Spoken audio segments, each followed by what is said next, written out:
当时用岩这样的一个素材。举世闻名的圆明园12兽首在台湾出现迷你复刻版，还是用可以吃的盐巴雕塑出来的。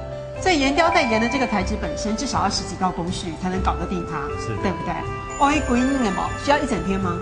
是，需要2个礼拜。真的不止1整天，2个礼拜。是的。盐巴遇水汽就会溶损，光包覆隔绝空气就要6道防护。这是雕塑家罗广维和台盐合作开发出的独家技术。其实做出来的时候，我们是相当高兴，因为当时已经做出来了嘛。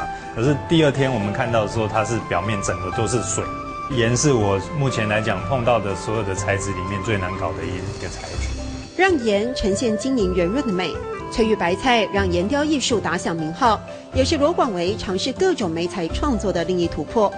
解构创作细腻呈现生活当下的摄受。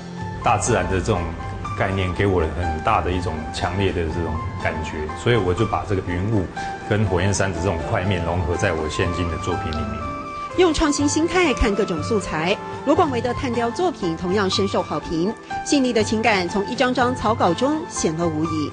我喜欢研究新的材质，它可以透过多样的这种材质去呈现我的作品。所以当看到有黑色的这个炭，那后来我就研发了这个新的这个我们用盐来做的这个岩雕，它是白的，它好像就是我们道家所讲的一阴一阳这样的一个很微妙的一种变化。素材遍及了陶塑、石塑造、铜雕、炭雕和岩雕。罗广维其实以开创和突破，真正落实了他自己所说的艺术就是在创造和发现一种新的可能性。